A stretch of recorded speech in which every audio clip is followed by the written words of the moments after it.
Hi all friends, welcome to MTM Political Talk. പ്രകൃതി ദുരന്തങ്ങൾ ലോകത്തിന്റെ എല്ലാ ഭാഗങ്ങളിലും ദിവസവും നടന്നുകൊണ്ടിരിക്കുകയാണ്. ഒന്നില്ലെങ്കിൽ ഒന്ന് ആയിട്ട് ലോകത്തിന്റെ ഏതെങ്കിലും ഒരു ഭാഗത്ത് എന്തെങ്കിലുമൊക്കെ പ്രകൃതി ദുരന്തങ്ങൾ എന്നും സംഭവിക്കാറുണ്ട്.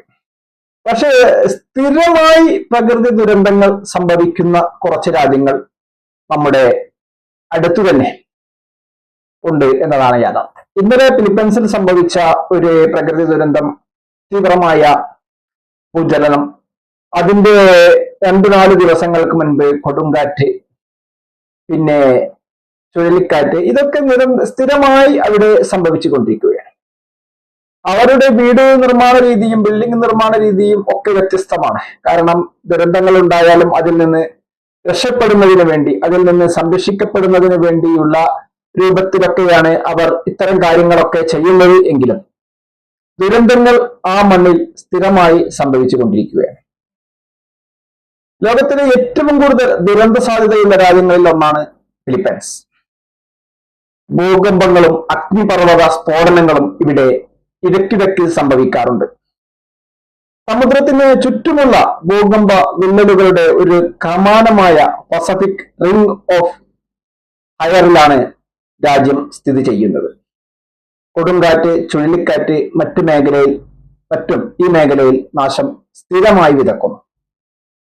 ഇന്നലെ ഫിലിപ്പീൻസിലുണ്ടായ ഭൂകമ്പത്തെ കുറിച്ച് നമ്മൾ വാർത്താ മാധ്യമങ്ങളിലൊക്കെ ന്യൂസുകൾ ശ്രദ്ധിച്ചല്ലോ. 6.9 തീവ്രത രേഖപ്പെടുത്തിയ ഭൂചലനമാണ് ഇന്നലെ സംഭവിച്ചത്. തെമ്പു പ്രവിശ്യയിലെ ബംഗോയിൽ നിന്ന് ഏകദേശം 19 കിലോമീറ്റർ വടക്ക് കിഴക്കായിട്ടായിരുന്നു ഭൂകമ്പത്തിന്റെ പ്രഭവ കേന്ദ്രം.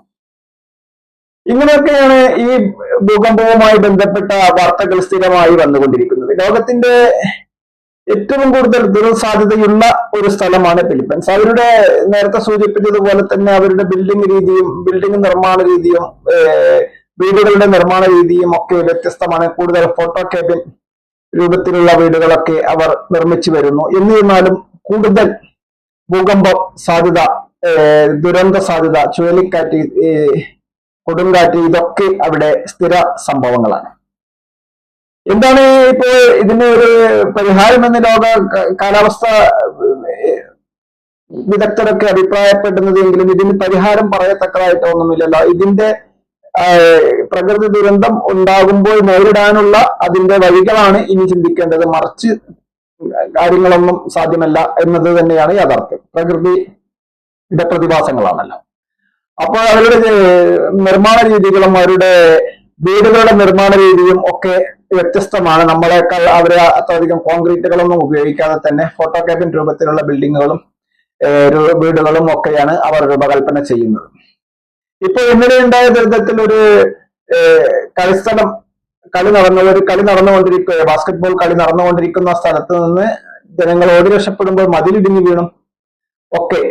അപ്പൊ തൊട്ടപ്പുറത്തുണ്ടായിരുന്ന ഒരു ക്രിസ്ത്യൻ പള്ളിയുടെ ബിൽഡിംഗ് ഇടിഞ്ഞു വീണും ഒക്കെ അപകടങ്ങളുണ്ടായി. ഇതൊക്കെ അവിടെ നിത്യ സംഭവമായി നടന്നുകൊണ്ടിരിക്കുകയാണ്.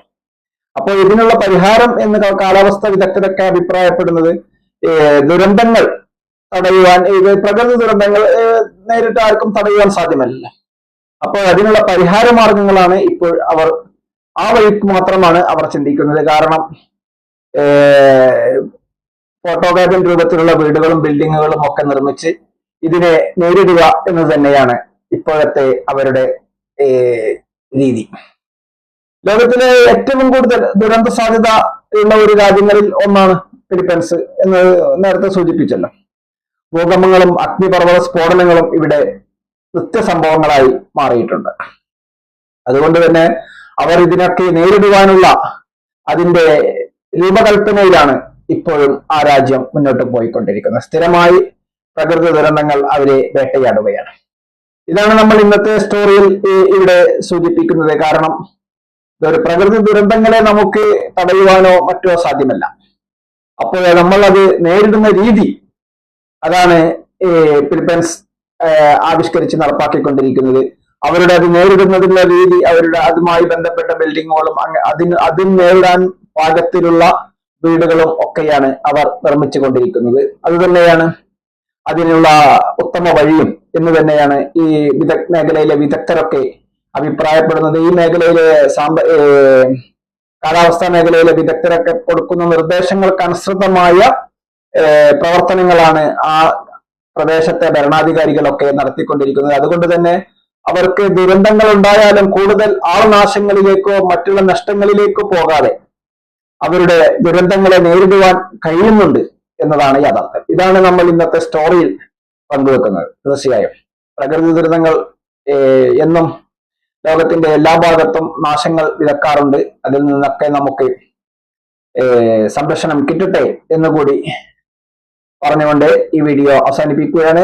ഈ വീഡിയോ മുഴുവനായും വീക്ഷിച്ച താങ്കൾക്ക് നന്ദി. താങ്കളുടെ ചാനൽ ഇതുവരെ സബ്സ്ക്രൈബ് ചെയ്തില്ലെങ്കിൽ സബ്സ്ക്രൈബ് ചെയ്യാനും അഭിപ്രായ നിർദ്ദേശങ്ങൾ എന്താണെങ്കിലും അത് കമന്റ് ബോക്സിൽ രേഖപ്പെടുത്തുവാനും ലൈക്ക് ചെയ്യാനും ഉറപ്പിക്കുകയാണ്. അടുത്തൊരു വീഡിയോയുമായി വീണ്ടും കണ്ടുമുട്ടാം. വീണ്ടും സന്ധിക്കും വരെ വണക്കം. നന്ദി, നമസ്കാരം.